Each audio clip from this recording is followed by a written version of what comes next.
창세기 2장 7절입니다.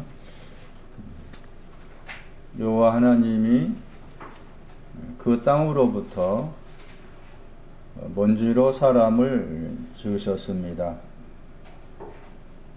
생명의 호흡을 그의 진노 안에 불어 넣으셨습니다. 그래서 사람이 살아있는 영혼이 되었습니다. 여호와 하나님이 동쪽에 에덴에 동산을 심으시고 그 지으신 사람을 거기 두시고 여호와 하나님이 그 땅에서 보기 아름답고 먹기에 좋은 나무가 나게 하시니 동산 가운데에는 생명나무와 선악을 알게 하는 나무도 있었습니다. 먼지로 지으셨다. 가난한 먼지로 지으셨다. 사망의 먼지로 지으셨습니다. 왜 이방에 지으실 바에야 가난한 것이 아닌 부유한 것으로, 사망이 아닌 생명으로 지으시지 왜 그렇게 가난하게 지으셨을까? 로마서 9장 20절. 사람아, 지음받은 사람아, 먼지로 지음받은 사람아, 너가 뉘기에 감히 하나님을 향해서 반대로 대답하느냐? 질문하느냐? 반대로 대답하느냐?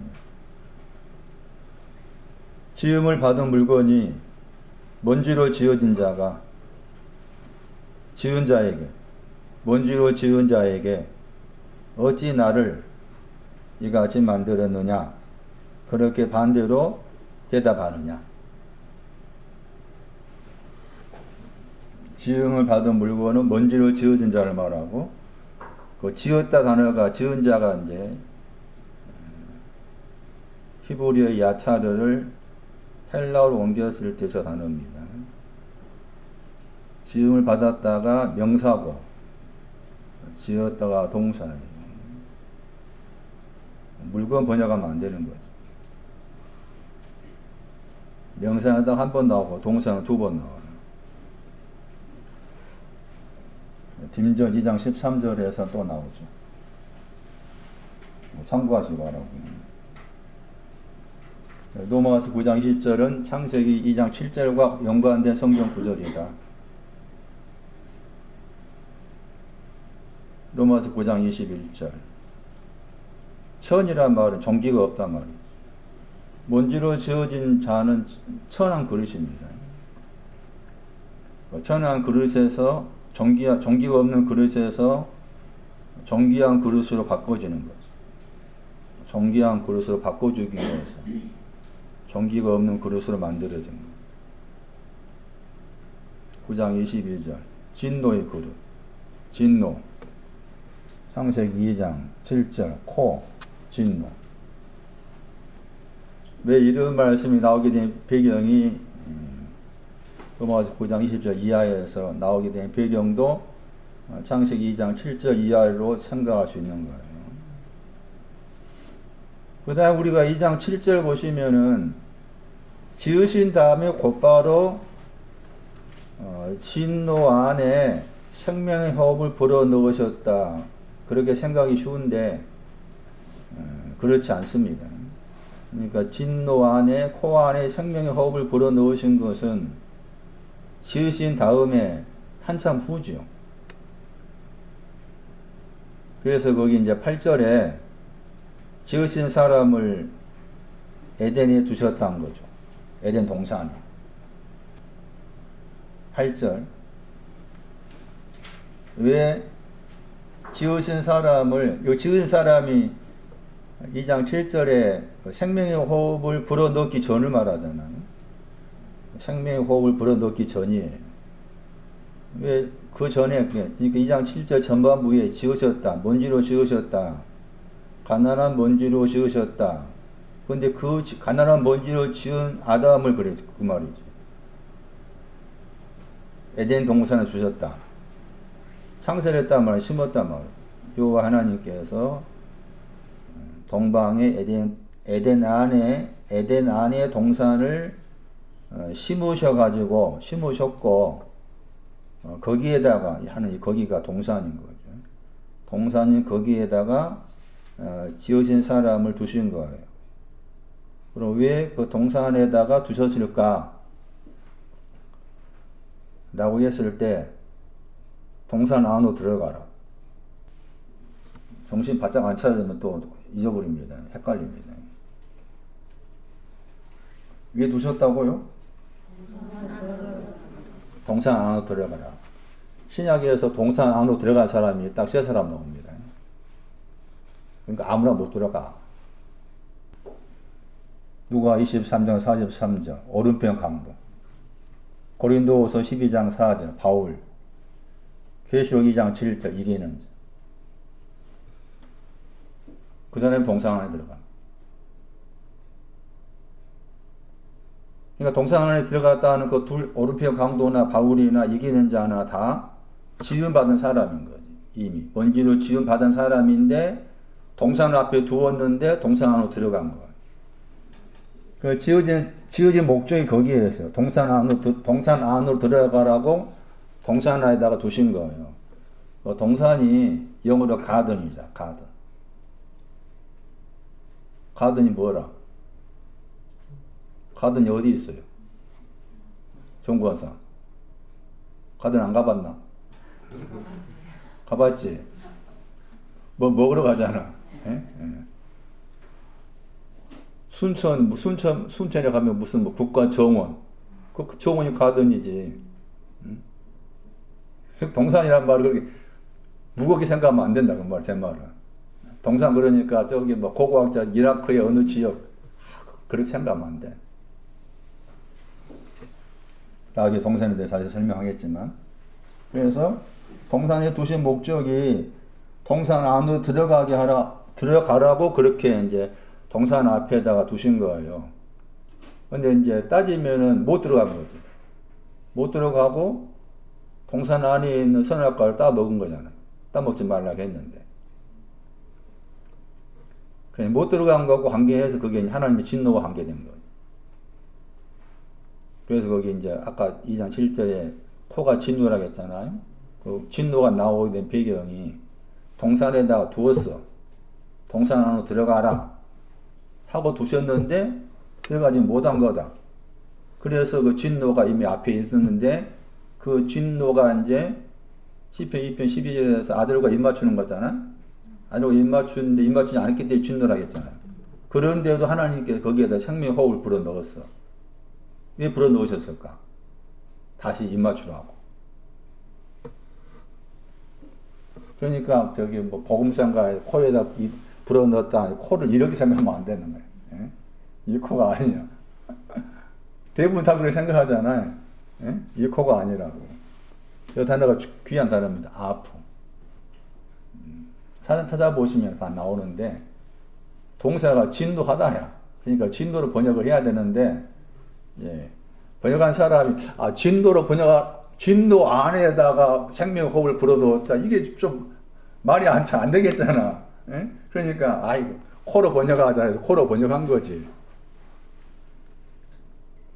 영어 코잖아. 영어도 저 단어 코예요. 근데 거기 실시민 번역은 또 얼굴이다. 얼굴로 번역했어. 실시민 번역은. 창세기 2장 7절에. 오늘은 동방, 에덴, 동산 세 가지를 설명합니다. 세 가지 설명하면 시간이 갈 거예요. 자, 동쪽에 대한 설명입니다. 동방, 동쪽. 영원의 뜻입니다. 영원. 영원하다 뜻이었어요. 신명기 33장 27절에 여기서 번역은 영원 번역이었어요. 그러니까 동쪽이라는 단어에는 영원의 뜻이 있다는 걸 알아야 돼. 그리고 동쪽이 영원의 뜻이 있고 시편 74편 12절 보시면 하나님은 나의 왕이시라 그랬죠. 그 번역을 예로부터 번역했죠. 동쪽으로부터, 영원으로부터. 하나님은 나의 왕이신데 동쪽으로부터입니다. 그게. 여기 지금 창세기 2장 8절도 정확하게 번역하면 동쪽으로부터입니다. 왜냐하면 그 전치사가 우로부터는 전치사가 붙어 있으니까. 원어대로 번역하면은 창세기 2장 7절도 동쪽으로부터가 되고, 그 두 단어가 지금 시편 74편 12절에도 동쪽으로부터 하나님은 나의 왕이시다. 나의 왕이신 하나님은 동쪽과 관계되는 거죠. 나의 왕이신 하나님은 동쪽과 관계된다. 동쪽이라는 신학 위치를 알아야 돼요. 나의 왕이신 하나님은 동쪽으로부터 하나님이시다. 영원으로부터 하나님이시다. 나의 왕이신 하나님은 영원으로부터, 동쪽으로부터의 왕이시다. 근데 그 동쪽이란 단어가 이제 신앙의 어떤 의미를 가져요. 동쪽이라는 저 단어가 영원의 뜻을 가지고 있고, 또 하나님은 나의 왕이신데 동쪽으로부터다 했잖아요. 그랬을 때 그 동쪽이라는 단어가 가지고 있는 신앙적 의미를 알아야 돼요. 신약 성경 말씀에 동쪽이 나오는데, 동쪽이라는 단어가 이런 신앙적 의미를 가지고 있구나를 알아야 되는 거예요. 두 구절을 기억하셔야 돼요. 시편 59편 11절. 동쪽이 가지고 있는 신앙의 내용이에요. 동쪽이 가지고 있는 신앙의 내용. 하나님이 인자하심으로 나를 영접하다 저 단어입니다. 카담. 동쪽은 히브리어의 케뎀이고, 케뎀의 동사가 카담입니다.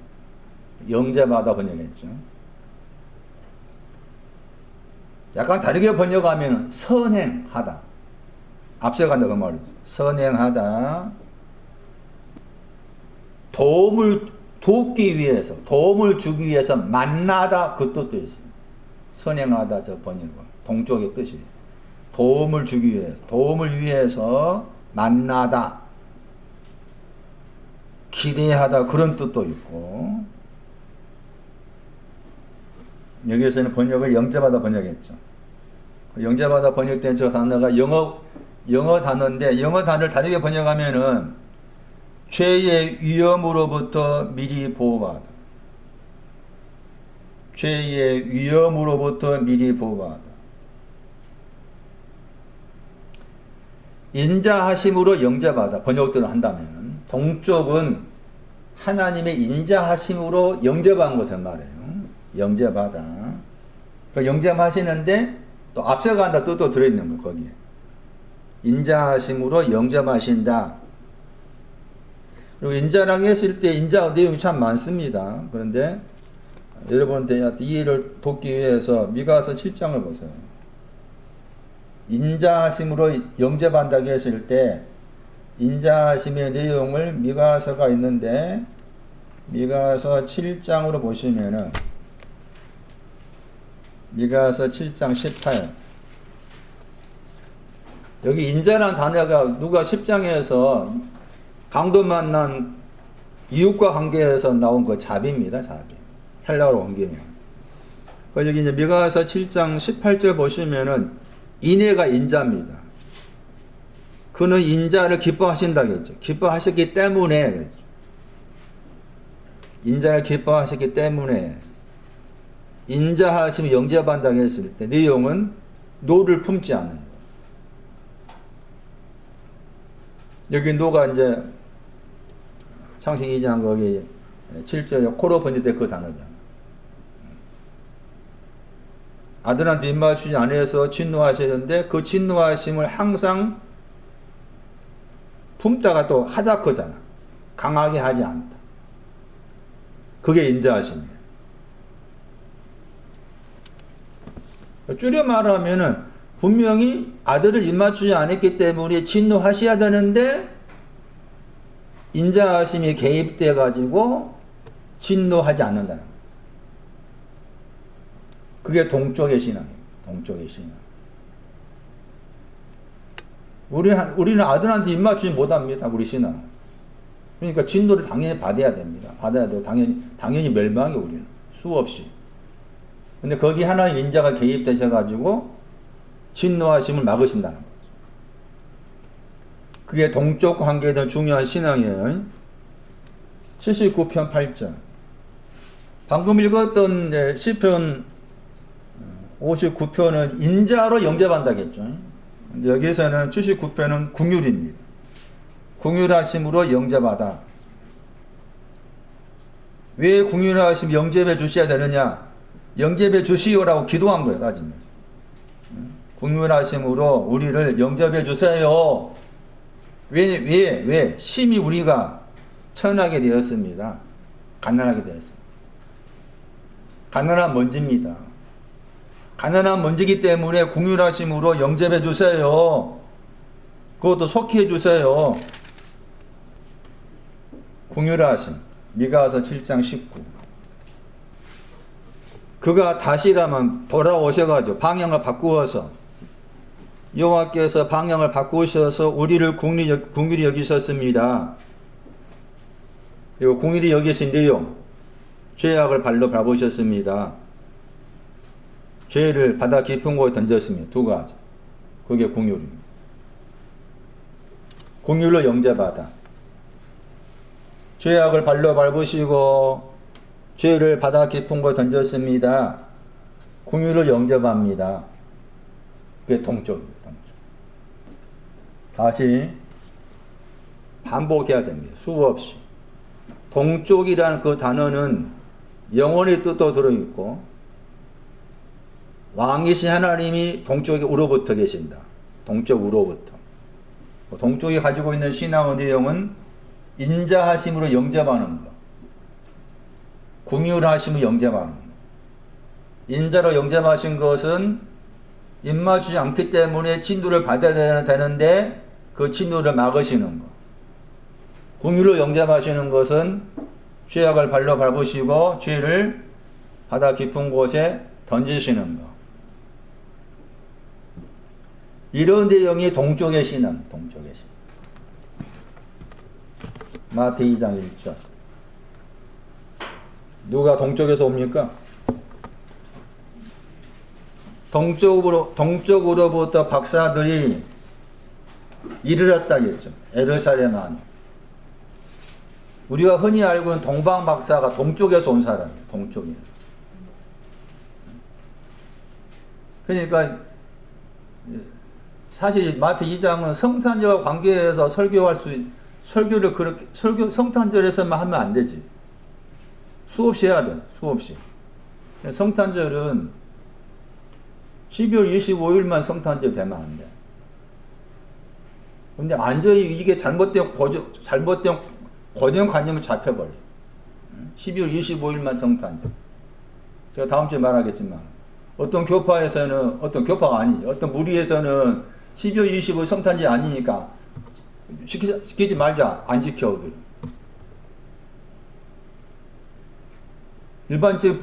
일반적인 교파에서는 다 지켜.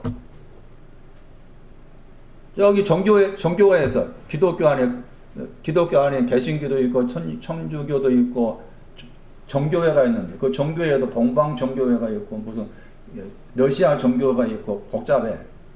그 정교회 쪽인 거에서는 12월 25일이 아니야. 예수님이 탄생한 날 자기 사람도 어떻게 찾아봐가지고 찾는가. 그게 맞는 것도 아니야 따지면. 1월 6일인가 기요. 그때 지켜. 웃기잖아. 어떤 데는 12월 25일 아니니까 안 지켜야 된다. 지키는 사람은 그 사람들은 태양신을 섬기는 사람과 똑같다. 어떤 경우는 12월 25일 아니고 1월 6일 지켜야 된다. 또 12월 25일 지키는 사람들은 또 응? 그 지키는 것이 뭐요? 손단이 뭐로 지켜야 되냐? 성탄절 지키는 게 뭐야? 정권사? 동쪽에서 온 곳이 성탄절 지키는 거야. 에? 내 속에 동쪽이 없으면 난 성탄절이 없어, 내 안에. 근데 그것도 모르고 막 이렇게 뭐 휘황찬란하게 막 케이크 자르고 뭐 하고 막 난리 법석이잖아. 예? 그런 것에 동요되면 안 돼. 이 눈과 생각이라든 마음이. 예? 근데 아직도 우리는 그때를 못 벗어. 여전해. 안 바뀌어져. 제발 좀 바꿔줘 봐. 찬송가든 뭐가 됐든 간에. 어디서 왔다고? 자, 그럼 동쪽에서 왔어. 동쪽에서 온 증거가 뭐냐? 뭐가 동쪽에서 온 증거라? 손난이 뭐가 동쪽에서 온 증거야? 예? 별도 동쪽에서 증거일 수가 있지. 그러나 2장 11절. 금과 유향과 몰량이야. 이게 동쪽에서 온 증거야. 예? 금과 유향과 몰약이 동쪽에서 온 증거라. 그러니까 내가 지금 금과 유향과 몰약을 가지고 있으면은 나는 지금 동쪽에서 온 박사야. 내가. 우리는 다 동쪽에서 온 박사가 돼야 돼. 역사로 따져가지고 뭐 5명이 3명이 그것은 그 필요 없어. 5명이 됐든 3명이 됐든 10명이 됐든 간에 상관이 없어. 내가 돼야 돼. 내가. 그럼 내가 동쪽에서 왔는가? 뭐로 알 수가 있느냐? 금 있냐? 에? 유양 있냐? 몰약이 있냐? 이 3가지 가지고서 예배하러 왔어. 예배하러. 입맞추러 온 거야. 그리고 말씀드린 것처럼 아까 동쪽이 뭘 하겠어요? 인자를 영접하고 인자로 영접했다고 했잖아요. 궁유를 하시 영접했다고 했잖아요. 그러면 여기 3가지 속에 다 이게 내용이 들어있어야 되겠잖아. 다시 정리합니다. 지금 동쪽이라는 창세기 2장 8절에 에덴 동산 관계해서 동쪽에 나왔고 그 동쪽을 설명했고 그 내용이 또 마태 2장과 관계해 나왔다. 마태 2장. 72년 번역 보시면은 창세기 2장 8절에서 동쪽이라고 했을 때 헬라어 보시면은 앞에다 전치사를 카타를 썼어. 그럼 동쪽을 쫓아간다. 따라서 그 말이거든. 근데 여기 앞에 있는 그 단어가 으로부터야. 그러니까 여기 아포를 붙이면 나. 아포를. 마태 2장 1절에 아포 붙었어, 안 붙었어? 찾아봐. 동쪽 으로부터라고 했잖아. 그러니까 아포가 훨씬 나아요. 제 개인적으로 카타보다. 그래서 동방 으로부터란 말이 지금 창세기 2장 7절과 8절과 관계된다는 거고, 말씀드린 것처럼 동쪽이라고 했을 때 지리학적 의미의 동쪽이 아니고 신학적 의미의 동쪽인데 영접하다 했죠. 영접하시는데 하나는 인자로 영접하시고 다른 하나는 궁유로 영접하신 거라. 그러니까 동쪽에서 온 사람의 증거가 3가지였잖아요. 그 3가지 내용 속에는 하나님이 나를 인자로 영접했습니다. 에? 나를 궁유로 영접했습니다. 그런 내용이 3가지 속에 들어있을 거 아니에요. 그걸 가지고 온 거지. 인자를 영접한 거 가지고 궁유를 영접한 거 가지고 왔는데 그게 이제 3가지로 묘사된 거라. 그런데 그 가운데에서 금은 이제 말씀드린 것처럼 지난주에 말씀드린 것 금이 뭐라겠어요? 먼지였잖아요. 먼지입니다. 먼지. 여전히 나는 사망의 먼지가 있습니다. 여전히 나는 사망의 먼지가 있습니다. 그 먼지와 관련돼서 금이에요. 뭐 뒤에 나와 있는 유향과 몰약이 제가 방금 설명드린 궁율로 영접한다고 했을 때 미가 7장 말씀에서 죄악을 발로 밟으시고 죄를 던지셨다고 했잖아요. 그 내용과 연관됩니다. 유향에 대한 설명이에요. 마태 2장 11절. 원래 유향이란 저 단어 자체는 희다 뜻이 되어 있습니다. 이사야 1장 18절 말씀에 주홍 같은 죄가 눈같이 희다게 했죠. 그 단어가 들어있어요. 유향이라 그 단어 자체에 희다. 흰데 눈같이 희다. 주홍 같은 죄가 눈같이 희다. 희다 의미가 이미 들어있는 거예요. 그 그러면서 이제 유양의 내용이 무엇인가를 설명해 주고 있는 중요한 구절입니다. 출애굽기 30장 34. 거기 복잡하게 막 여러 가지가 나옵니다. 참 이해하기 어렵습니다. 뭐 소압향이니 나감향이니 뭐 풍자향이니 그런 표현도 이해하기가 쉽지 않습니다. 그거 제껴놓고 거기에서 이제 그런 향을 이야기하면서 향품을 유향에 섞었다 나와 있죠. 그 유향 나오죠. 출애굽기 30장 34절 유향 나오죠. 이거 번역 안 된 단어가 있습니다. 유향을 설명한 단어 깨끗한. 그래서 유향은 깨끗하다고 연계돼요. 유향이라는 그 단어 자체가 희다 주홍 같은 죄가 희게 되었다 또 이미 들어있으면서 또 깨끗하다를 통해서 흰 것을 설명하고 있는 거죠. 자크. 이 단어가 삭교의 이름 속에 있습니다. 삭교의 이름이 깨끗하다. 깨끗하다고 했을 때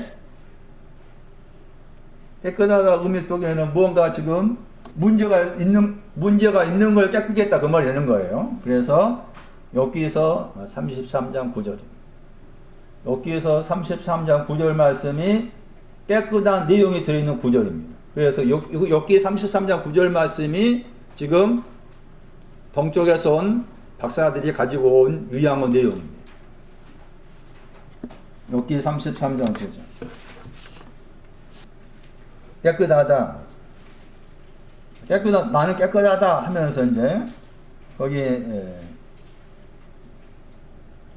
깨끗한 내용이 나옵니다. 허물입니다. 폐사. 허물이 없고 그 다음에 뒤에 있는 단어가 더러움으로 덮여있다 뜻이 있다겠죠. 더러움으로 덮여있는 것도 없고 2643번입니다. 더러움 덮여있다. 허물도 없고 더러움으로 덮여있었는데 그 더러운 것도 없다. 그 다음에 불의가 죄악입니다. 이거에 깨끗하다. 마치 미가서 7장 말씀에 궁율과 관계해서 죄악을 발로 밟으시고 죄를 바다 깊음에 던지셨다 하는 내용과 연관을 지어 생각할 수 있는 부분이죠. 그 유향은 깨끗한 것을 말합니다. 나는 하나님께서 나를 깨끗게 하셨습니다. 그 유향입니다. 여기 33절 9절로 해석하면은 허물이 있었는데 허물을 깨끗게 했고 죄악을 깨끗게 하고 또 더러움을 깨끗게 해주셨습니다. 그게 유향이에요. 그 다음에 몰약이 나오죠. 몰약은 같은 출애굽기 30장에 나옵니다. 출애굽기 30장 23절입니다. 또 번역을 또 안 했어요. 번역했네. 출애굽기 30장 23절에 몰약이 유지를 번역했죠. 유지를 번역했잖아요. 몰약을 설명하는 단어가 유질이죠. 유질이라면 우리가 알 수 있겠나? 이 단어는 다르게 번역하면 자유입니다. 자유. 그 몰약의 신앙은 자유를 말합니다. 이사야 61장 1절. 거기는 자유로 번역했어요. 보세요. 몰약이 가리키는 것은 자유를 가리킨다. 근데 자유를 했을 때 그 자유라는 말을 쓴다면은 사로잡힌 것이 먼저인 거죠. 그래서 사로잡힌 자를 자유케 했다 할 때 그 단어입니다. 그게 몰약입니다. 포로된 자, 사로잡힌 자, 포로된 자에게 자유를 그랬죠. 복음을 전한다고 했을 때 그 복음을 전하는 내용 가운데 사로잡힌 자, 포로된 자에게 자유를 그랬잖아요. 그 자유라는 단어가 몰약과 관계된 단어입니다. 유질. 그래서 몰약의 신앙은 자유를 가리킨다. 자유. 그러면 자유의 내용이 뭐냐 그 말이죠. 그래서 이 이사야 61장 1절은 누가 4장 18절 인용했어요. 누가 4장 18절을 가야만이 저 자유가 어떤 내용인가를 알 수가 있어요. 누가 4장 18절. 포로된 자에게 자유 나오죠. 누가 4장 18절에 포로된 자에게 자유를 하고 자유란 단어가 두 번 나옵니다. 같은 구절에. 그건 이 단어 여기서는 자유로 번역했지만 다른 데서는 죄를 사하다 할 때 사하다 뜻입니다. 그래서 같은 단어가 1장 77절에 나와. 누가 1장 77절에 죄들을 사했다. 그러니까 죄 사함이 몰약의 내용입니다. 죄 사함이 몰약의 내용. 깨끗함이 유양의 내용. 죄 사함이 몰약의 내용. 깨끗함이 유향의 내용. 몰약과 유향은 궁휼하심으로 영접하다. 물론 인자하심 영접하다 내용도 같이 들어있다 볼 수가 있는 거죠. 따지면.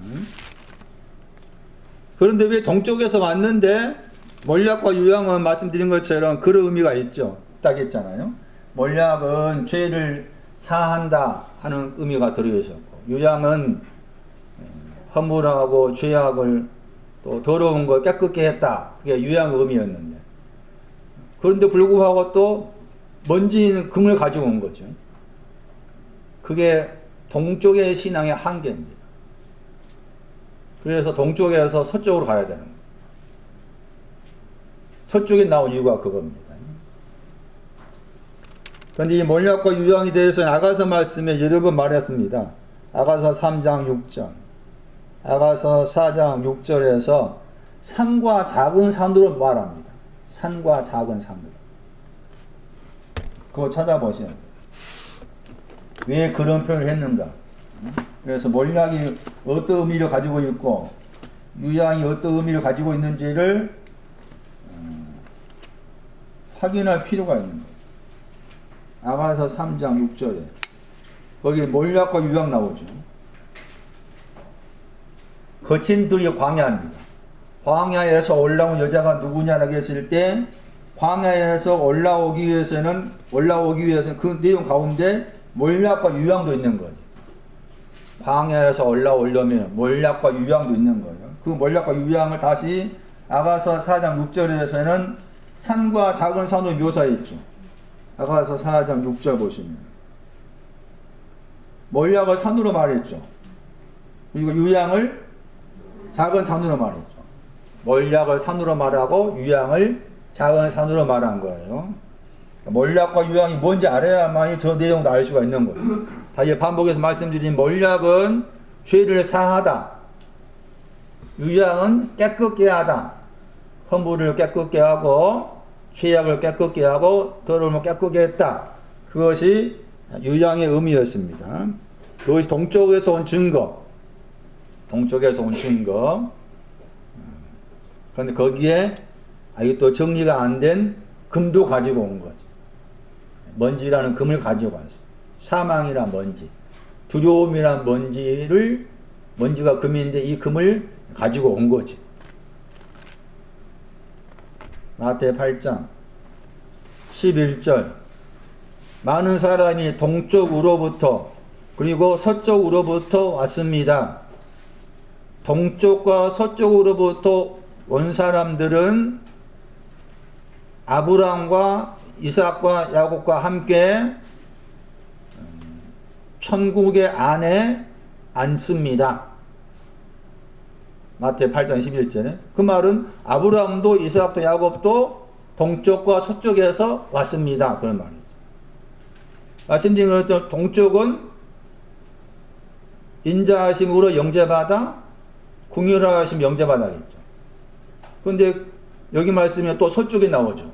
물론 누가복음 13장은 또 뭐가 나왔습니까? 거기는 또 남북이 또 붙어 나오죠. 동서남북. 누가 13장. 또 그렇게 나옵니다.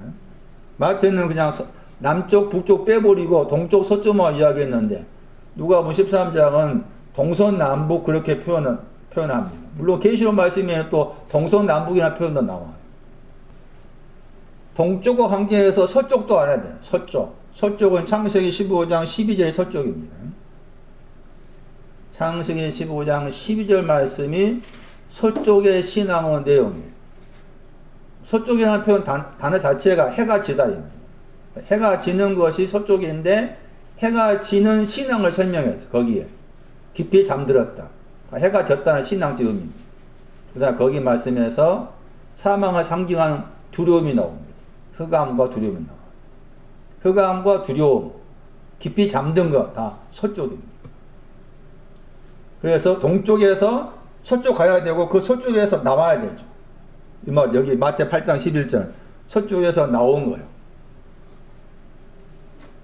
아브라함도 이삭도 야곱도. 물론 창세기 15장 그 12절 말씀에서는 아브라함을 설명할 때 나옵니다. 아브라함이 해가 져서 그래 나와있죠. 아브라함. 그래서 서쪽의 신앙은 해가 지는 것이고 동쪽은 또 해가 떠오르는 거죠. 그 해가 떠올라서 해가 지는 거라. 그게 이제 과학적인 원리지만 또 신앙의 의미인 거죠. 그랬을 땐 말씀드린 것처럼 동쪽은 이와 같이 인자로 영접하고 공유를 영접한다. 누가 1장 78절 돋는 해가 동쪽입니다. 돋는 해가 동쪽이고 그 동쪽의 위치를 높이로 말하죠. 위로라 하면 높이죠. 높이로부터. 그리고 그 동쪽의 신앙과 관계해서 누가 일단 78절 말씀에 궁율이 나오죠. 저 궁율이 방금 소개한 구약의 말 인자입니다. 인자로 영접하다. 번역 안 된 단어가 나오죠. 누가 일단 78절에 번역이 안 됐죠. 잘했습니까? 오히려 그러니까 번역을 이 엘리오스나 단어를 다른 데에서는 자비 번역했잖아. 자비로 번역은 나왔고 자비로. 그 다음 그 앞에 있는 단어가 궁율이 여기십니다. 아까 소개한 미가 7장 말씀에 궁율이 여기시다겠죠. 궁율이 여기신 게 뭐라고 했어요? 그 내용입니다. 그러니까 이게 이 자비는 두 가지가 들어있는가 지금? 누가 일단 78절에 두 가지가 들어있죠? 손난이 알겠나? 난이야? 네. 알겠냐고? 자비는 그러니까 1656번이 자비가 해당되고 근데 앞에 있는 4800인가 나오잖아? 저 단어는 불쌍히 여기심 혹은 긍휼히 여기심이라니까. 이거 다시 말하면 아까 방금 소개한 그 자비 인자가 뭐였어요? 인자로 영접하다고 했잖아. 그게 미가서 7장 18절이었잖아. 뭐라고 했어요? 진노를 품지 않았다고 했잖아. 예. 그게 지금 여기 누가 일단 78절 말씀에 우리 번역으로 궁율이나 그 내용이고 그게 적어놔야 되니까. 예? 미가 7장 18절 말씀에 진노를 품지 않는다는 것이 여기 번역된 궁율의 내용이고 또 번역해야 돼 안 했잖아. 그 단어가 불쌍히 여기심 혹은 궁율이 여기심이고 그 궁율이 여기심은 죄악을 발로 받고 그다음에 죄를 바다의 깊은 곳에 던지신 거 그것이 여기에 들어있는 거죠. 그 두 가지가 같은 구절 말씀에서 동쪽입니다. 돋는해. 찾았어요? 돋는해가 동쪽이라니까. 동쪽의 신화가 제가 말했잖아. 동쪽의 신화가 말씀드린 것처럼 인자로 영접하다. 궁율 영접하다. 근데 그것에 그 단어의 히브리어의 그 단어의 헬라어를 누가 일단 78절 말씀에 두 단어로 이렇게 번역을 해 놓은 거라. 그러니까 저 두 내용이 다 동쪽과 관계된 거지. 그렇죠? 그러면서 거기 이로써 했잖아. 이로써 했잖아요? 누가 일단 78절에 이 찾아봐. 이가 뭔지. 이가 뭐라? 종성은 복수잖아? 그 종성 복수가 뭐예요? 뭐가 종성 복수라?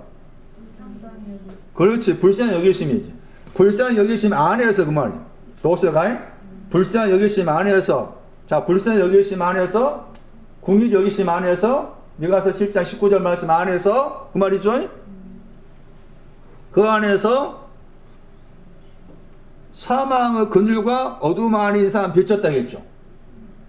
사망의 그늘과 어둠 안에 있는 사람 비쳤다.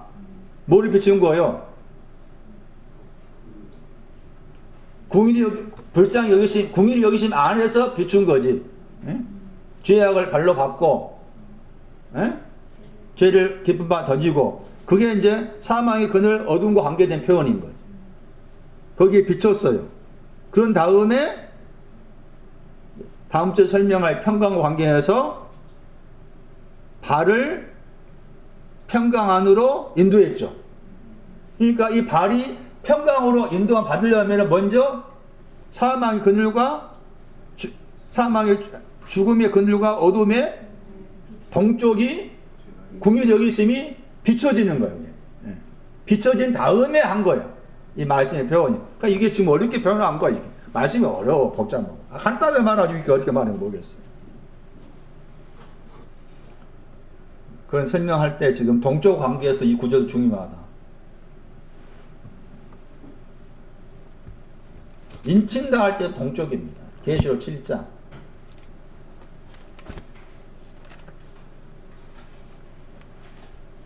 계시록 7장 2절에 해의 동쪽으로부터 돋는다가 동쪽이란 말이에요. 동방으로부터가 같은 내용이죠. 계시록 7장 2절에 동방으로부터 동쪽으로부터. 그런데 여기서 또 해가 첨가돼 나오죠.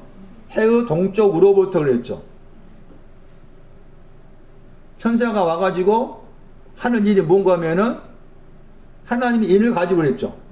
하나님의 살아계신 하나님의 인치다. 인친 것을 가지고 왔어. 어디서? 동쪽에서 가지고 왔어. 동쪽에서 가지고 하나님 인인 거잖아. 하나님 인이에요. 자, 그 하나님이 뭘까? 손나니. 그렇지. 그렇게 봐야 되지. 1차적으로는. 동쪽 관계에서. 응? 동쪽에서 살아계신 하나님 인을 가지고 왔잖아. 가지고 왔다. 그 가지고 온 것이 하나님 인이잖아요. 그니 동쪽에 있는 거야. 동쪽에 있는 거. 그러니까 궁율하심과 인자하심을 가지고 왔다 그 말이지. 그게 인침의 내용이. 그러니까 그것으로 인친 거잖아요. 그 말씀에 보면은 막 인쳤다 한 내용이 이제 인바인 사람이도 쭉 나와 있어요. 1차적으로는 말씀드린 것처럼 동쪽 관계에서 인친 내용이 나왔고 그 인침의 내용은 동쪽과 관계된 신앙으로 설명을 해야만이 알 수가 있는 거예요. 그럼 이것은 이제 이렇게 해석해야 되는데 잘못 해석하니까 이제 저놈의 신천지가 12지파를 이야기하면서 인바디 사람 숫자를 세는 거죠. 지금도 그러고 있어.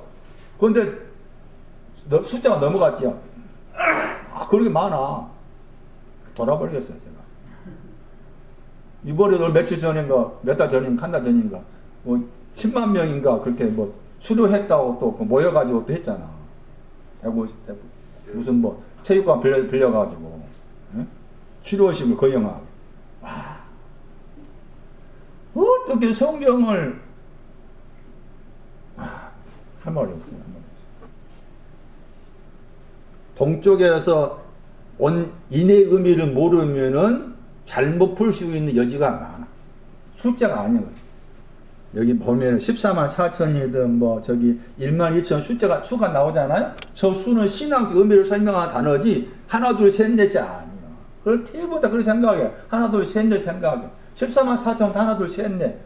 그럼 그놈들이 시온산에 서 있는 거 계시 14장이잖아?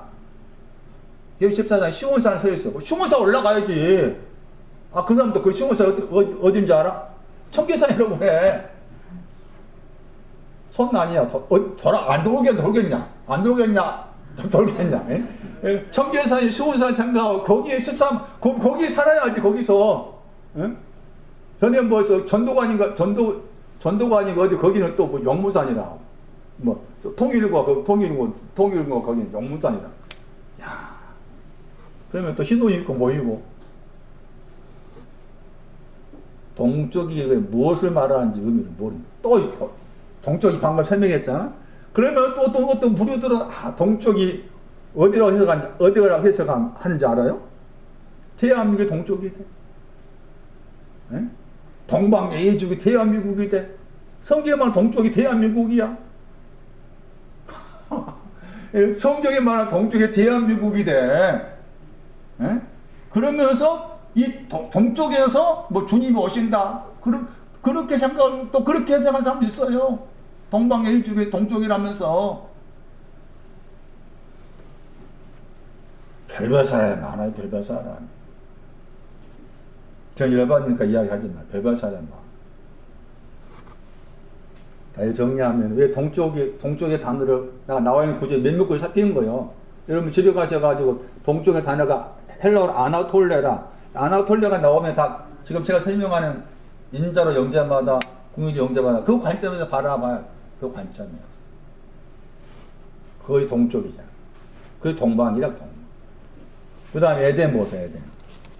에덴이라는 단어 자체의 뜻은 즐거움, 기쁨이라는 뜻이에요. 에덴의 뜻이 뭐냐? 즐거움, 기쁨. 시편 36편 8절은 그 에덴을 번역할 때 우리 번역으로 복락 번역했어요. 복락. 그 복락이 즐거움, 기쁨이란 말이에요. 에덴과 동쪽은 지리학적 의미가 아니다. 성경에 말하는 에덴은 지리학적 의미가 아니다. 그러니까 이라크의 어느 곳이 에덴이다. 그렇게 생각하면 안 된다. 동사가 딱 한 번 나와요. 느헤미야 9장 25절. 큰 선 안에서 즐거워하다.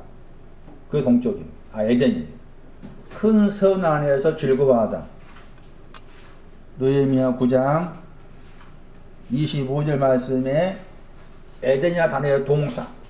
에덴의 상징성은 큰 선 안에서 즐거워하는 것이 에덴의 상징성입니다. 이 말씀드렸던 것처럼 에덴과 동산을 이해하시려면 이사야 51장 3절을 봐야 돼요. 이사야 51장 3절을 봐야만이 에덴과 관계된 내용, 동산과 관계된 내용을 알 수가 있는.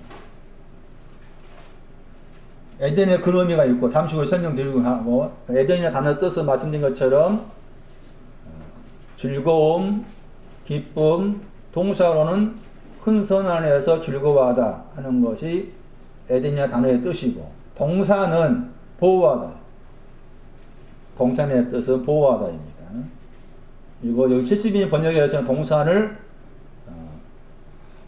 나곤으로 번역했어요. 헬라어가 나곤입니다. 이 헬라어의 영어가 나곤입니다. 파라다이스. 영어의 파라다이스의 헬라어가 파라데이소스입니다. 70인 번역에서는 동산 밑에 헬라가 그 단어고 제가 아까 말씀드렸죠. 오늘 너가 나와 함께 낙원에 있을 것이다. 오른편 강도. 오른편 왼편이 없지만 추측상 오른편 강도가 낙원에 함께 있을 것이다. 고린도후서 12장 4절 말씀이면 낙원이 셋째 하늘이다. 셋째 하늘에 올라갔다.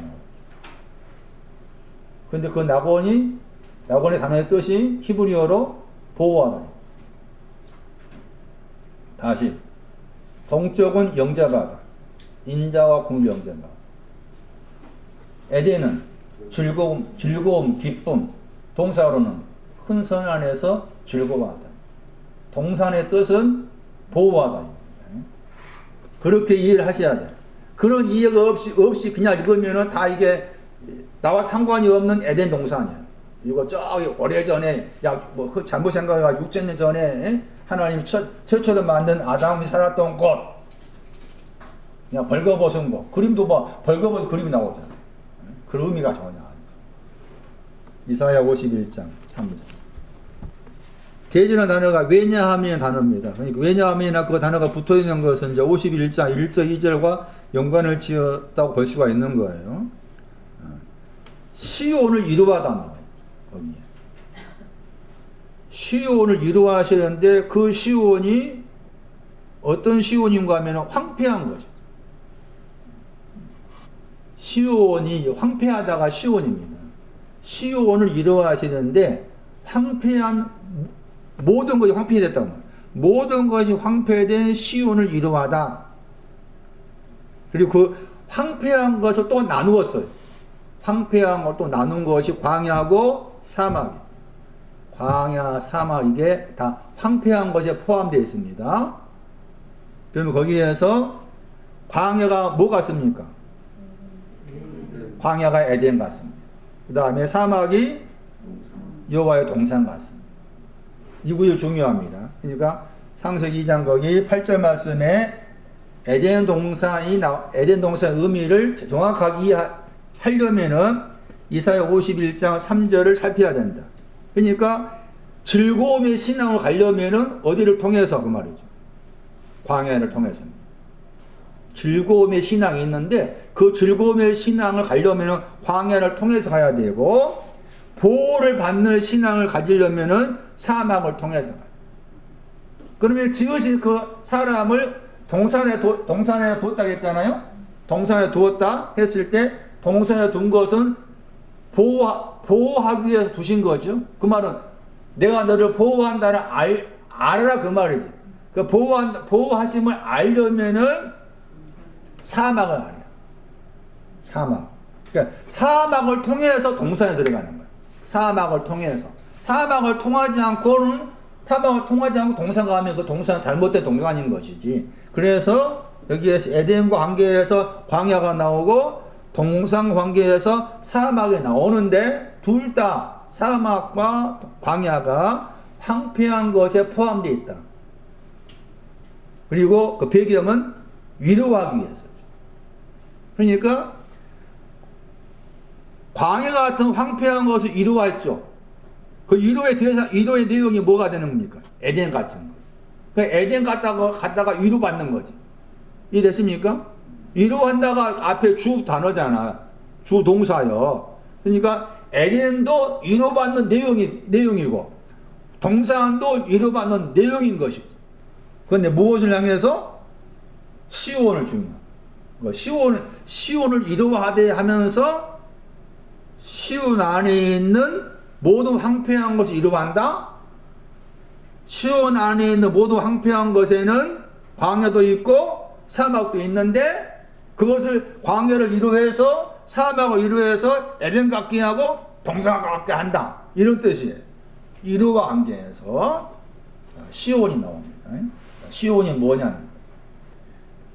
아까 잠시 말씀드렸지만 계시록 14장 말씀에서 시온 산할 때도 시온이 들어있잖아요. 시온이 뭔지를 모르면은 잘못 해석할 가능성이 너무 많죠. 다음 주에 설명할 내용에서도 시온이 나옵니다. 에가서 4장 7절입니다. 에가서 4장 7절이 시온이 가지는 신앙의 내용입니다. 시온이라는 저 단어에는 하얗다, 화이트, 영어로는 또 빛나다, 샤이닝, 이게 시온이라는 단어의 뜻이에요. 물론 약간 다른 뜻으로는 전에 설명한 내용 속에는 다른 뜻은 뭐가 있었습니까? 기둥이 있었죠. 직기표 관계는 기둥의 뜻도 들어있습니다. 그런데 또 여기서 지금 다른 거 찾아보니까 다른 사전 찾아보니까 하얗다, 빛나다 그런 뜻이 들어있어요. 그래서 태양 빛이 비춘 해가 비추는 태양이 비추는 장소, 태양이 비추는 산 그런 뜻을 포함해 가지고 포함되어 있는데 이 단어가 가리키는 신앙적 의미를 담고 있는 구절이 에가 4장 7절입니다. 에가 4장 7절. 시온이 뭔지 알아야 된다. 시온이 뭔지 알아야 시온의 딸, 시온산, 시온산성 많이 나옵니다. 시온이. 4장 7절. 적보다 희다. 저 단어는. 희다. 시온이라는 단어 속에는 희다 뜻이 들어있는데 적보다 흰 것을 말합니다. 이미 시온을 위로한다는 말은 적보다 흰 것을 위로하다. 그런데 적보다 흰데 황폐하다. 이렇게 된 거예요. 적보다 희게 되었는데 황폐하다. 아주 황폐한 것으로 나누니까 거기에 광야가 있고 거기에 사막이 있더라. 그런데 그것을 위로해서 동산을 에덴으로 위로한 결과 사막을 위로한 결과 동산 같게 하신다. 자, 그러면 저지 나오는데 적보다 흰 것이 뭐냐는 거죠. 적보다 흰 것이 뭘까요? 젖은 어린아이 신앙이잖아요. 고전 3장으로 말하면은. 고전 3장에 의하면은 젖은 어린아이가 먹는 신앙이 젖이잖아요. 그리고 젖 그러면은 또 연상해야 될 것이 젖하고 꿀 나오죠. 젖이 흐르다, 꿀이 흐르다. 젖과 꿀이 흐른다 많이 들어봤잖아. 그러니까 젖이 흘러갈 때 젖이 흐르고 그 다음에 꿀이 흘러야 돼. 꿀이 흘러가면 그게 꿀송이가 되고 젖이 흐르면은 뭐가 될까? 그래서 젖하고 꿀 사이에 버터가 있어요. 버터를 말해요. 그러니까 꿀 그러면 젖과 꿀이 흐른다고 했을 때 젖이 흐르는 쪽은 버터로 생각하셔야 돼요. 꿀이 흐르는 쪽은 꿀송이로 생각하시면 돼요. 그것이 젖과 꿀이 흐르는 땅, 광대하고 좋은 땅인 거죠. 신앙적으로. 그것을 누가 발전해서 마음으로 말했지.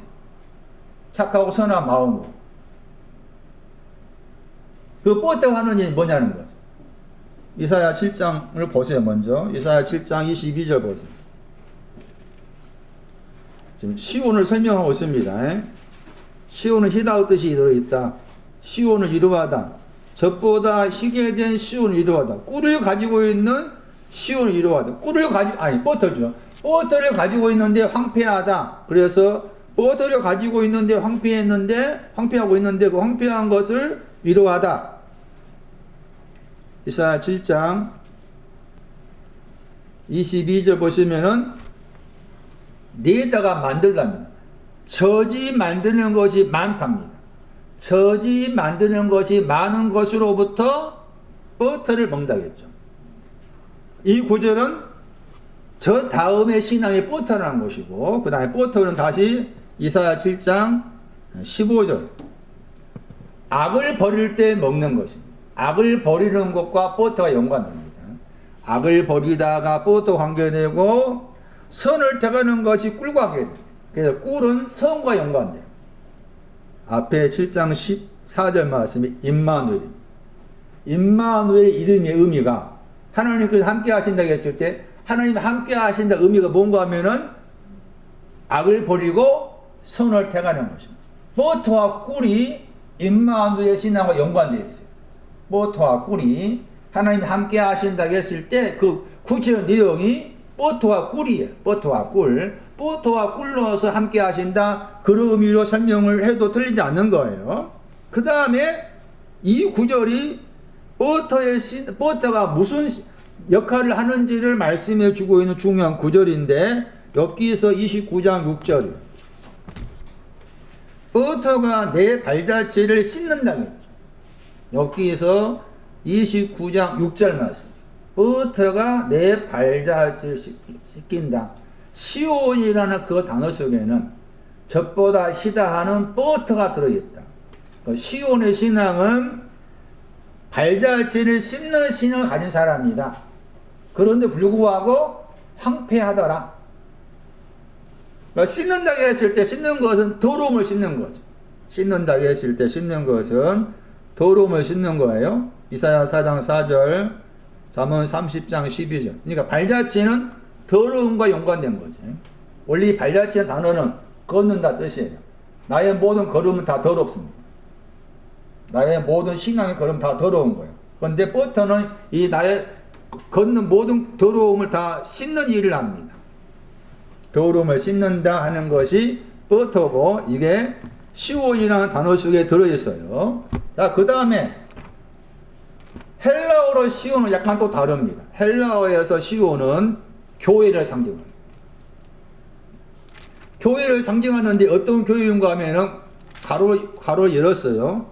전투하다 혹은 승리하다 가로 닫고, 이게 교회로 그렇게 나와 있어요.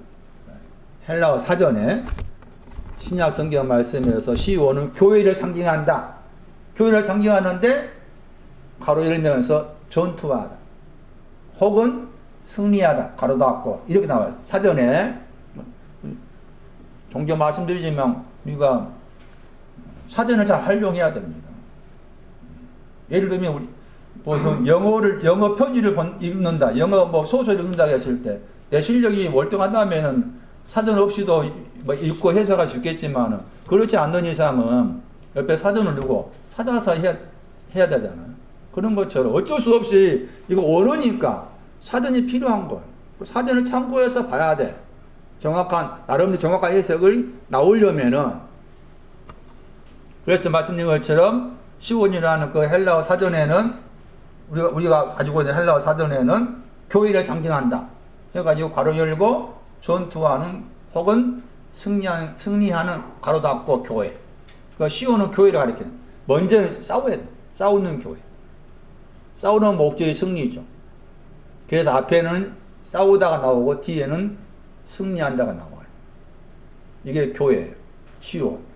그런데 히브리 단어에는 이미 버터를 가진 거죠. 버터를 가진 사람으로 싸우는 거죠. 시온의 의미가. 헬라어로는 버터를 가진 신앙 가지고서 싸우는 거다. 그것이 헬라어에서 시온의 의미다. 그런데 지금 모든 더러움을 발자취를 깨끗게 씻었다 하는데 불구하고 황폐한다 하겠죠. 이사야 51장 3절. 황폐하다, 가물었다, 가물다, 부족하다, 결핍하다. 버터로 씻었는데도 부족하다. 부족한 것을 이루하다. 부족한 거기 안에는 광야도 있고 사막도 있는 거다. 그런 말이에요. 황폐하다. 자, 황폐한 신앙을 설명하는 또 중요한 구절입니다. 황폐에 대한 설명입니다. 황폐라는 그 단어 자체의 뜻에는 말씀드린 것처럼 결핍, 가물다, 부족하다, 약간 다른 뜻으로 애롭다, 쓸쓸하다, 그런 뜻도 들어 있습니다. 그런데 이 단어를 이미 이사야 5장 17절에서 말씀했어요. 부족하다 의미가 들어 있는데 이런 신앙이 있어도 부족하다는 거죠. 황폐라는 말은. 지금 버터가 있어도 부족하다 그 말이잖아요. 버터가 있어도 부족하다, 버터가 있어도 결핍하다 하는 것이잖아. 그런데 이사야 5장 17절 말씀에는 또 부족하다 하는 것을 앞에다가 설명한 단어가 나옵니다. 그 신앙이 있어도 부족하다는 거죠. 이사야 5장 17절에 황폐가 나와 있는 구절. 그런데 부족함에도 부족한 자를 위로하다 이런 거죠. 이사야 5장 17절 보시면 황무한 밭의 소산이 황폐나 단어입니다. 황무한 밭의 소산 번역된 그 단어가 이사야 51장 3절에 황폐한 꽃과 같은 단어죠. 그런데 거기에서 황폐를 설명하는 단어가 나오죠. 살찌어 있다 했죠. 이사야 5장 17절에 살찌어 있다 했죠. 살찐 자의 번역된 거 보시면 살찐 자의 황무한 밭의 소산 그랬잖아요. 그래서 살쪄 있다 하는 단어가 황폐와 연관된다. 황폐라는 단어의 자체의 뜻은 가물었다, 부족하다, 결핍하다이다. 이사야 51장 3절로 생각했을 때 젖보다 흰 버터를 가지고 있는데 불구하고 하나님 보시기에는 부족하다, 결핍하다 뜻이다. 그런데 이사야 5장 17절 보니까 살찐 신앙을 가지고 있는데도 불구하고 살찐 신앙이 있는데 그 살찐 신앙을 가지고 있는데도 부족하다 한 거예요. 맞아요. 이 살찌다가 도말하다. 이사야 44장 22절. 너의 허물을 안개에 사라진 것 같이 너의 죄를 빽빽한 구름에 사라진 것 같이 뭐 했으니? 도말하였으니 내게로 돌아오라 내가 구속하였다. 도말했다. 허물과 죄가 도말되었어도 하나님 보시기엔 그거 전부가 아닌 거예요. 부족하다. 잘 이해를 하셔야 돼요. 그러니까 쉽게 종교 드린 말씀이 너무 죄사함 다 됐다는 사람들은 성경이 그런 의미가 아닌데 지금 아주 잘못 오해하고 있는 거잖아. 이 말씀 보세요. 살찌다는 그 단어의 동사가 도말하다요. 도말되었는데도 부족하다는 거예요. 도말되는 부족에 부족함을 아는 사람한테 위로한다는 거예요. 응? 부족하지만 부족함을 모르면 위로하지 않아. 부족함을 알았기 때문에 위로하다. 이게 51장 3절의 내용이다. 그것이 또 무엇과 연관된 거였어요? 시온과 연관된 거였잖아. 시온과. 다시 돌아오세요. 이사 51장 3절. 위로하다. 누구를 위로한다고? 시온을 위로하는데 어떤 시온? 황폐한 시온, 도말되었다. 황폐한 신 도말됐는데도 황폐한 그 사람을 위로하다. 자, 여기서 한 가지 생각할 것은 많은 사람들이 왜 당신은 우리식 표현으로 교회 갑니까? 뭐라 말합니까? 대부분의 사람 하는 이야기 위로받기 위해서.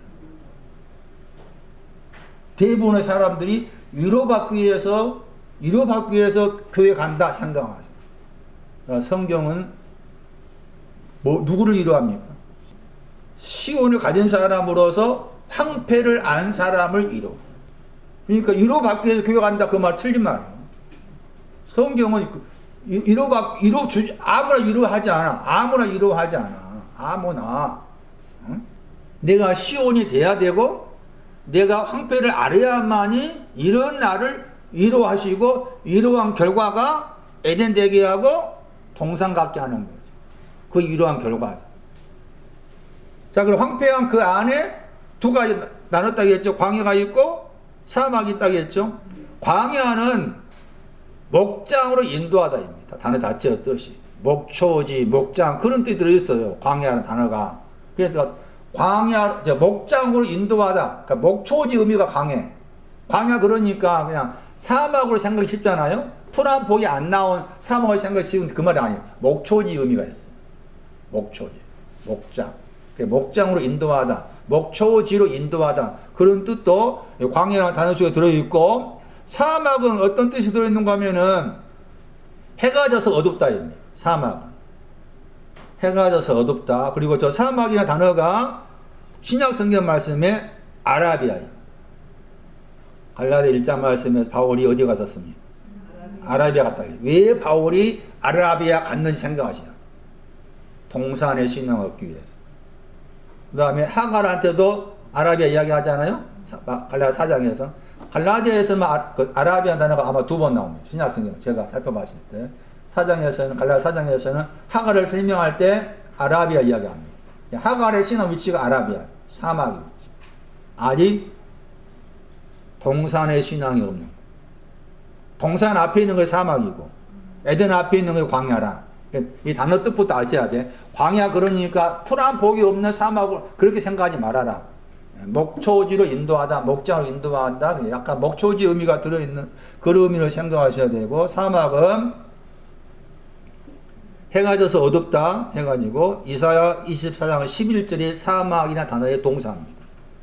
이사야 24장 11절 거기 보시면은 바깥 안에 있는데 포도주가 없어가지고 기쁨이 어두워졌다는 그런 표현 나와.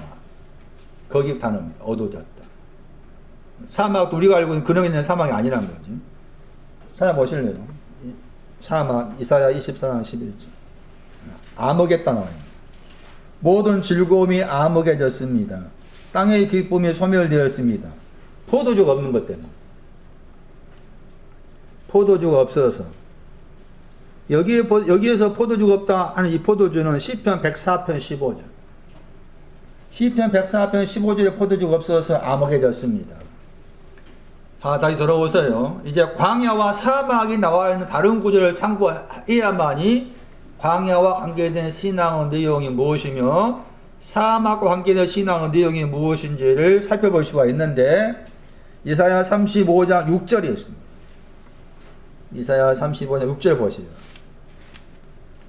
왜 광야가 에덴되고, 광야가 에덴된다고 했을 때 에덴의 의미가 뭐냐, 그 다음에 사막이 동산되었다고 했을 때 동산이다 단어가 보호하다 의미였는데 동산된 신앙이 무엇인가 하는 것을 하는 것과 연관된 구절이 할 수가 있죠. 이사야 35장 6절에 그때가 나옵니다. 5절 말씀에서 그때가 나오죠. 이 그때라는 단어는 앞에 이사야 35장 4절 말씀과 연관됩니다. 마음에서 겁을 내고 있어요. 마음에서 겁을 내는 사람한테 한 말이에요.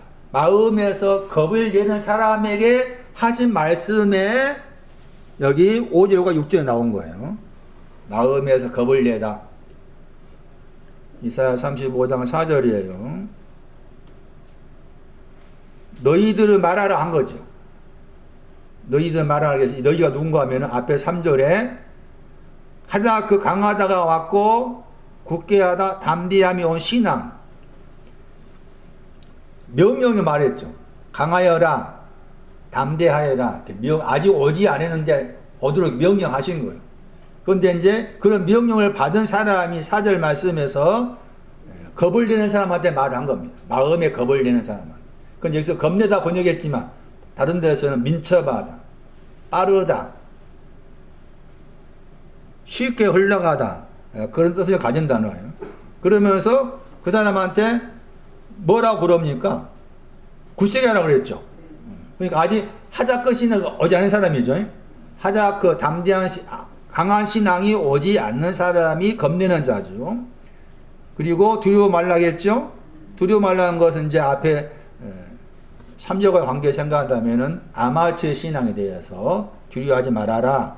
그러면서 보라 너희 하나님이 보수한다겠는지, 보수가 뭔가 하면은 복수한단 말이에요. 복수하러 오신다.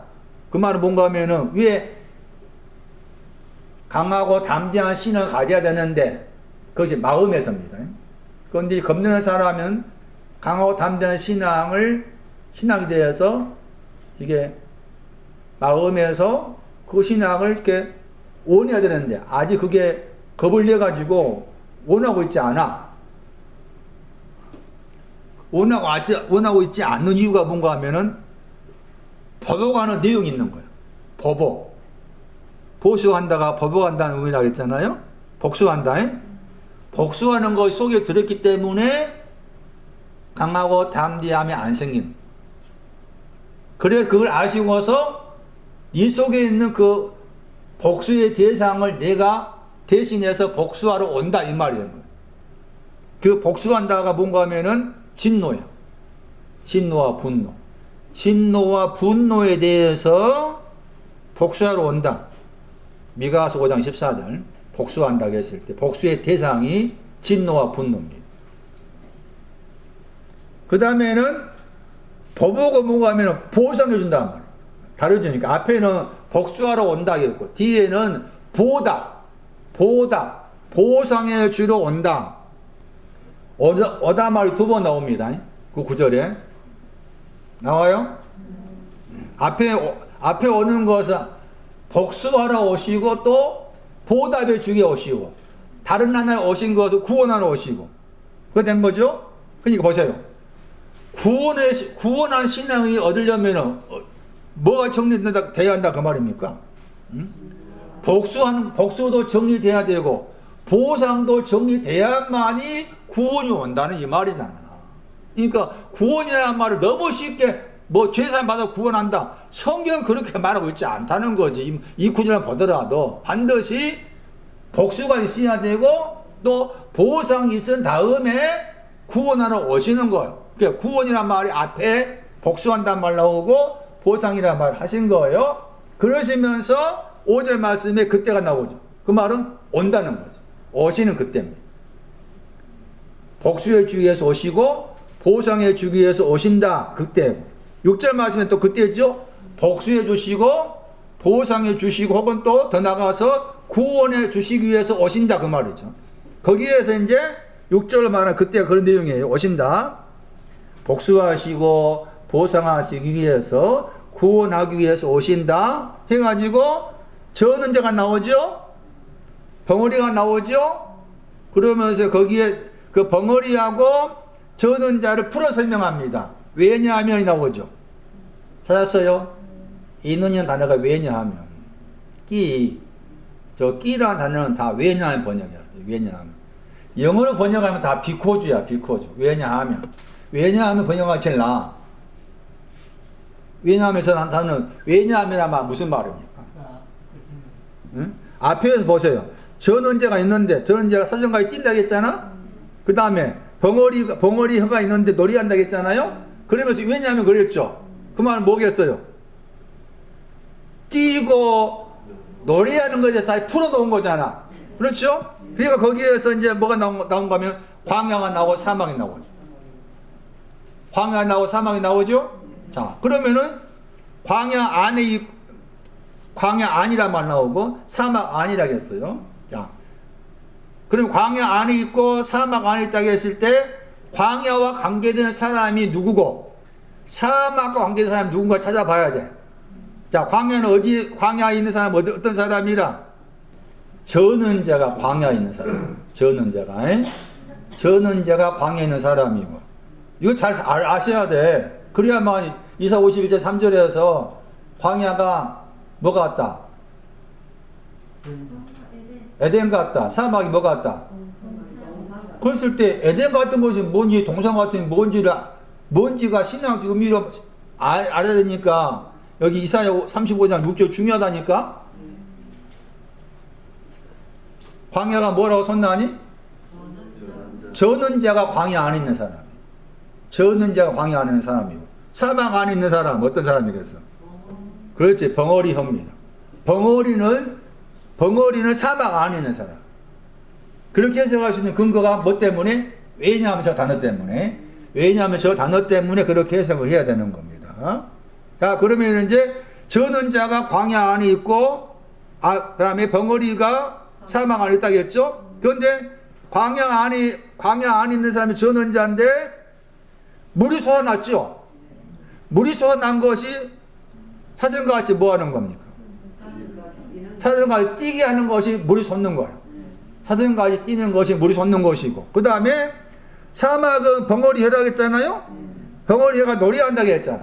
노래하는 내용이 시내가 흐르는 것이. 시내가 흐르는 거 노래하는 내용이라. 시내가 흐르는 것이. 다음 주에는 한 사람 돌아가면서 설명하라 할게. 이 구절. 에덴 동산에. 그러니까 잘 집중해 들으셔야 돼요. 물이 솟는 것이 추루란 반석에 나온 물입니다. 시편 78편 15절입니다. 솟는다가 이렇게 깨지다입니다. 깨뜨려지다. 이렇게 반석이 깨뜨려져, 추루나 반석이 깨뜨려져서 거기서 물이 나왔단 말이에요. 그것이 뛰게 하는 거예요. 그 다음에 시내는 아모스 5장 24절 을을 말해요. 시내가 또 복수가 나와 있잖아요. 을을 말하고 엽기서 20장 17절은 버터와 꿀을 말해요. 그래서 벙어리 혀는 혀가 노래한다고 했을 때 을을 노래하고 버터와 꿀을 노래한다. 그런 의미가 지금 사막 안에서 시내가 흐를 것이다 하는 의미고, 광야 안에 있는 저는 자가 추루나 반석에서 나온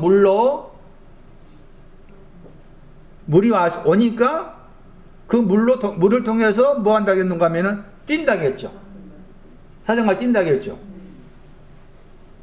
요한복음 4장 14절, 사도행전 3장 8절, 사도행전 14장 10절. 이 구절이 뛰다 하는 헬라어입니다. 요한복음 4장 14절 보세요. 저 신앙이 뛰는 것이 결국 뭐가 되는 겁니까? 사정과 뛰는 것이. 물의 샘이 솟아나다 저 단어입니다. 물의 샘 안에서 솟아나다 저 단어가 이사야 35장 6절에 사슴같이 뛰다. 사도행전 3장 8절. 사도행전 3장 8절하고 사도행전 14장 10절로 이양 나와요. 왜냐하면 거기에 저는 자와 관계에 나온 구절이니까. 사도행전 3장 8절. 사도행전 3장 8절 말씀에 뛰기도 하며 단어죠. 뛰기도 하며. 그 다음 그 뛰기도 하며 그 단어가 또 같은 구절에 뛰어 단어 속에. 뛰어는 에크가 있고. 뛰어에는 에크가 있고. 그 다음에 에크가 빠져있는 것이 뒤에 있는 뛰기도죠. 저 신앙이 사슴같이 뛰는 것이고, 사슴같이 뛰는 거 저 신앙이 어떤 신앙이라 그 말이요. 손나니. 광야 안에서 물이 솟아서 사슴같이 뛰었잖아. 사슴같이 뛰는 것이 뭐라? 그렇지. 그게 에덴이야, 에덴. 그게 에덴이라고. 그러니까 사도행전 3장 8절에 이 사람이 에덴인 거예요. 에덴의 신앙. 저는 자 나왔잖아. 저는 자가 사슴같이 뛰었다고 했잖아요. 저는 자. 사도행전 3장으로 이해하셔야 돼요. 전원자 3장 2절 사도행전 3장 2절 안진뱅이가 그 단어입니다. 안진뱅이 저 단어가 전원자야. 그러니까 사도행전 3장의 사건은 전원자가 사슴까지 뛰는 것을 설명하는 중요한 장인 것. 뛰는 신앙이 에덴이야. 그게 에덴이라고. 그게 에덴. 14장 마찬가지. 사도행 14장도 마찬가지야. 14장 보세요. 다시 광야에 있다는 것이 뭐라고 했어요? 광야에 있는 거 전원자라고 했잖아. 안진병이. 다 이거 안진병이 번역했잖아요. 사도행전 14장 8절에 안진병이 번역했죠. 사도행전 14장 8절 안진병이 번역했잖아. 그 안진병이 전원자라니까. 이사야 35장에 전원자. 그 다음에 사도행전 14장 거기 10절 말씀에 뛰었다겠죠. 뛰었다겠죠. 사슴같이 뛰는 거. 이 사람이 에덴이야. 에덴. 이 사람의 신앙이 에덴이라니까. 즐거움, 기쁨. 응? 그러니까 에덴은 공간의 개념이 아닌 거라. 다시 반복해서. 이사야 35장 6절. 저는 자는 광야 안에 있는 사람. 사슴같이 뛰게 된 것은 물이 솟았기 때문에 저 물도 추루라는 반석에서 나온 물로 물이 추루라는 반석에서 나온 물이었다. 그 물로 뛰는 거다. 그리고 저는 자 뛰다 하는 저 단어의 헬라어가 사도행전 3장과 사도행전 14장에 나왔다. 거기는 다 안진뱅이 번역했고 그 안진뱅이가 뛰었다 나와 있다.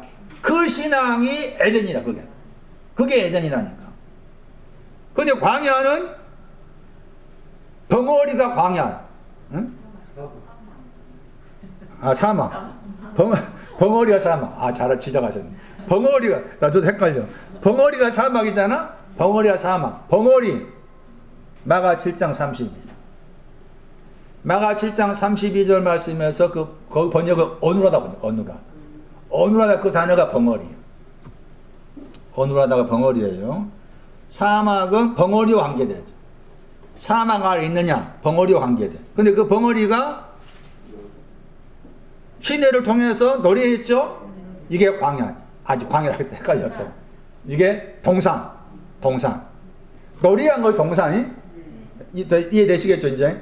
예. 시내가 흘러서 노래하는 것이 동산과 관계되고 그 다음에 물이 솟아서 뛰는 것이 에덴과 관계되고 잘하고 계십니다. 40장 3절 보세요. 외치는 자의 소리라 하며 광야 안에서는 여호와의 길을 예비하라. 광야 안에 여호와의 길을 예비하라.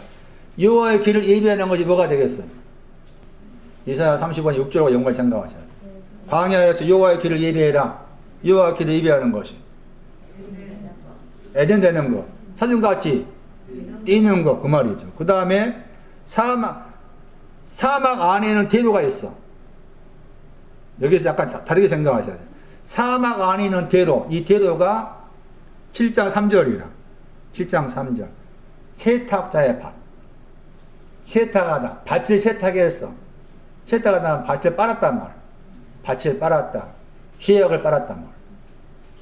죄악을 빤 것이 사막인데 그 사막 안에 있다 했을 때 그 사막 안에 있는 그 신앙은 아까 35장에서는 신에 대해서 노래하는 거 있잖아요. 그러게 했잖아요. 그 여기 말씀에서는 거기 머물러 있지 말고 평탄케 해라. 벳세메스 가라. 평탄케 하라. 벳세메스로 가라. 자, 다시 대충 정리되고 있습니다. 이사야 51장 3절 시간 많이 갔네요. 이사야 35장 6절과 연관을 지어서 이사야 51장 3절을 바라봤을 때 이 광야는 시온의 광야죠. 광야가. 그러니까 영어 번역 보시면 그녀 했잖아요. 이사야 51장 3절에 영어 번역에 그녀가 나와, 허가 나와. 이 허가 시온이야. 그러니까 광야가 시온의 광야고 또 사막도 시온의 사막인 것이. 그리고 말씀드렸던 것처럼 광야와 사막 둘 다 합쳐진 것이 황폐한 것이었고 이 황폐한 것을 위로하기 위해 쓰신 말씀입니다. 광야에 있는 자도 이루한다. 이루한 결과가 에덴 되었다. 사막을 이루했을 때 이러한 결과가 동산되었다. 이사야 35장 가니까 거기에서는 사막에 있는 사람, 광야에 있는 사람을 저는 자, 벙어리 그렇게 나누어서 말씀하셨다. 결과적으로 사정까지 띄는 것이 에덴의 신앙이고 시내가 흐르는 걸 노래하는 것이 동산의 신앙이다. 그렇게 에덴 동산 1차적으로 정리하셔야 돼요. 자, 그 다음에 이제 동산에 대한 보충 설명.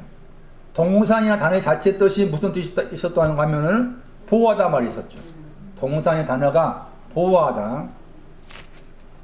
물론 아가서 4장에서 동산을 언급했을 때 동산이 나옵니다.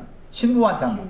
신부한테 아가서 12절의 말씀에 신부를 가리켜서 장가인 동산이라 했어요. 동산은 동산인데 장가 있어. 그러려면 동산이 무언가를 알아야만이 장가 있는 것이 뭔가를 또 알 수가 있겠잖아요. 그래서 동산 관계에서도 신부를 그렇게 동산과 연관해서 말씀한 구절도 있다는 참고하고 동산이라는 단어 자체가 보호하다 말이 있다. 이사야 31장 5절. 새가 나오고 보호하다, 새끼를 보호하다가 날다입니다. 그리고 그 새의 상징은 만군의 여호와를 새로 상징했고 그 다음에 보호한다고 했을 때 보호하는 내용이 날아가는 것입니다. 보호한다고 했을 때 그 보호하다 나오죠? 가난.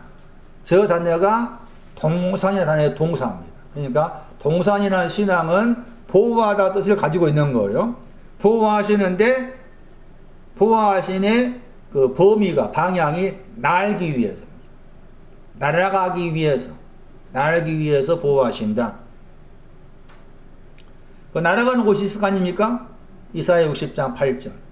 보금자리로 날아가는 거죠. 참고하시고, 그 다음에 다시 보시면은 이사야 31장 5절 말씀에 보호하다 말 두 번 나와요. 호의하다. 같은 단어입니다. 보호하다. 그리고 여기 이사야 31장 5절 말씀에서 보호한다 했을 때 누구를 향해서 보호한다 했는가 하면 예루살렘. 예루살렘을 향해서 보호한다 나와 있는 거죠. 맞습니까? 나 만군의 여호와가 예루살렘을 보호할 것이다. 나 만군의 여호와가 상징적으로 새다. 보호하는 건 날아가기 위해서 보호하는데 예루살렘을 보호한다. 예루살렘 3장 8절 넘어져 있는 자. 예루살렘 이사야 1장 1절 2절 참고하면 땅에 속한 사람. 땅에 속한 사람 넘어져 있는 사람입니다. 카살 넘어지다. 이사야 3장 8절입니다. 넘어져 있는 사람을 위로 날아가기 위해서 보호하신다. 그런 뜻이에요. 넘어져 있는 사람을. 다시 스가랴 12장 8절 보세요. 다음 내년에 그 표 여기 프랑카드를 저는 뭐 하도 안 하는 이제 별 상관이 없는데 굳이 이제 하신다면 이 스가랴 12장 8절로 해도 괜찮게 들 생각이 들어요. 스가랴 12장 8절을. 스가랴 12장 8절 그 날이 나오죠. 그 날에 여호와가 예루살렘 거미를 보호한다겠죠. 거기. 동산은 보호하다 신앙이다. 보호하시는데 예루살렘을 보호한다. 그럼 예루살렘은 다시 창세기 이전으로 생각한다면은 예루살렘은 뭡니까? 먼지로 지어진 사람이죠. 먼지로 지어진 사람이 또 예루살렘 관계된다고 생각할 수가 있겠고, 자, 그건 예루살렘이 거미 날 때, 거미는 이제 거기 살단 말이고, 그 날은 2장 11절이 그 날입니다. 2장 11절. 여호와께 연합되다. 여호와께 연합되면은 예루살렘을 여호와가 보호하시는데, 거기에서 약한 자가 나오죠. 이 단어가 아까 소개한 이사야 3장 8절 말씀에 넘어지다. 주로 번역하면은 약하다 번역했지만 넘어지다 그게 번역합니다. 많이. 넘어지다고 번역합니다. 카살, 아예 외워야 됩니다. 카살이라는 단어가 있고 그 다음에 이 단어와 연관한 단어가 나팔입니다. 떨어지다. 나팔은 떨어지다고 카살은 넘어지다입니다. 장애물이 있어 넘어지다 할 때 사용됩니다. 장애물이 있어서 넘어지다 할 때 사용하는 단어가 이 카살입니다. 카살. 그런데 이 단어가 이제 헬라어로 옮기면은 이 단어가 여기 약하다 번역될 저 단어가 다른 데서 넘어지다 번역할 수가 있는 단어인데 저 단어를 이제 헬라어로 옮겼을 때 그 헬라어가 여기서처럼 약하다는 그 헬라어가 나옵니다. 그게 대표적으로 요한복음 5장 38년의 병자. 그래서 요한복음 5장 말씀에서 38년의 병자는 계속 넘어진 자예요. 얼마 동안 넘어졌어요? 38년 동안 넘어져. 군말입니다. 그 생각하세요. 38년 동안 넘어져. 여러분 몇 년 넘어졌어요? 정권사. 몇 년 넘어졌나? 응? 30년? 아직 8년 남았네. 그렇게 38년 동안 넘어져. 우리는 일어나자마자 넘어져. 잠잘 때도 넘어져. 예? 우리 생각에서 마음에서 넘어. 우리 수없이 넘어져. 이 넘어진 사람을 보호하는 것이 동산. 그래서 이제부터 이제 누구 때문에 무엇으로 넘어지는 일을 내가 만날 때마다 생각을 바꾸어라. 아, 나는 보호하시는 하나님이 보호하시는 받는 자다. 무슨 일로 인해서 넘어지는 일이 만나질 때마다 나는 하나님의 동산의 대상이구나 아셔야 돼. 그렇게 생각을 바꿔야 돼. 동산의 대상이다. 38년 동안 넘어졌어. 그런데 중요한 건 뭔가 하면 5장 생각한다. 38년 동안 넘어졌잖아. 넘어졌는데 그 넘어진 자한테 예수님 찾아오시잖아. 찾아오신 이유가 뭔가 하면은 베데스다를 안 떠났거든. 인자의 집. 인자로 영접하다. 그게 베데스다야. 인자로 영접하다. 인자로 영접하면 뭐였어? 진노하심을 품지 않았다 그랬잖아. 진노를 막으셨다. 그게 인자의 집이야. 베데스다라. 거기를 안 떠났기 때문에 찾아오신 거예요. 예? 그러면 쉽게 여러분한테 더 쉽게 여러분에게 맞게 적용시킨다면은 나는 왜 이 새생명교회를 못 떠난가? 왜 못 떠난 거 아니야? 떠날 수, 저도 마찬가지지. 저 포함해서. 왜 못 떠나는가? 왜 못 떠나는가? 이것이 베데스다고 생각하죠. 내가 지금 베데스다 있구나 생각하죠. 그래서 약하다가 38년 된 병자할 때 그 단어가 약하다 단어거든. 그 단어와 연관돼 생각할 수가 있다. 38년 동안이나 넘어졌다. 매일매일 넘어진 것. 자, 내년에 또 새해가 오잖아. 새해 달에 특별한 뭐가 있어요? 넘어지니 해라. 새해는. 응? 보내는 것도 넘어졌고 또 새해도 넘어져. 근데 그 넘어지는 그 무엇을 만날 때마다 이 맛으로 가야 돼. 날 하나님께서 에덴 동산 안에 있게 하기 위해서, 동산 안에 있게 하기 위해서, 나를 보호하기 위해서. 그래서 이 말씀에 약한 자를 보호하신 거라고 했잖아요. 자, 약한 자를 보호한다고 했을 때 이 보호하는 범위입니다.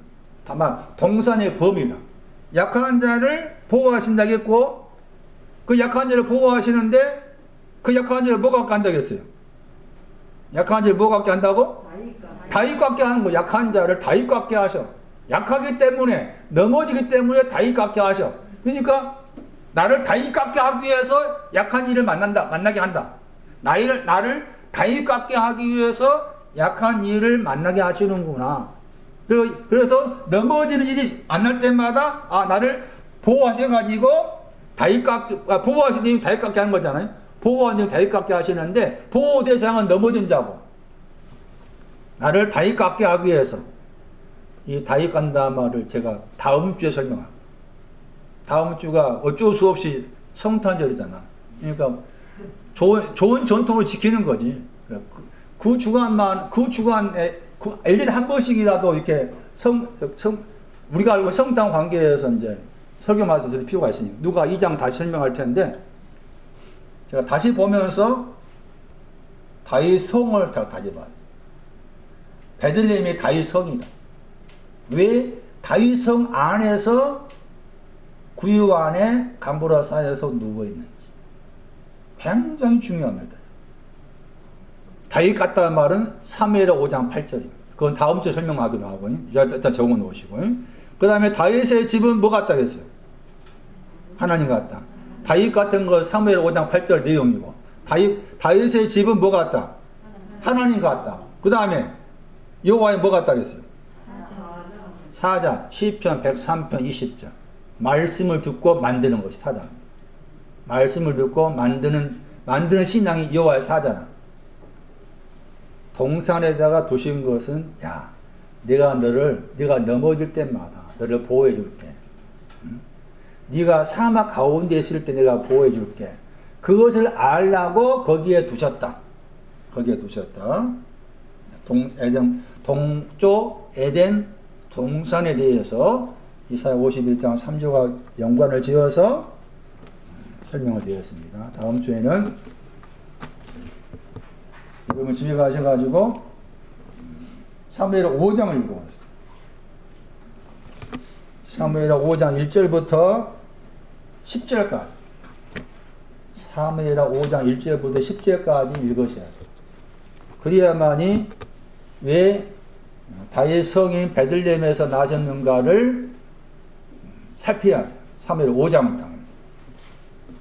다음 주에는 누가 2장에 대한 설교죠. 강보에 쌓여 구유에 누인. 그 다음 주는 어쩔 수 없이 새해지만은 또 넘어지는 새해니까 연달아서 이제 지금 듣고 있는 말씀을 연달아서 할게요. 여기까지 하겠습니다.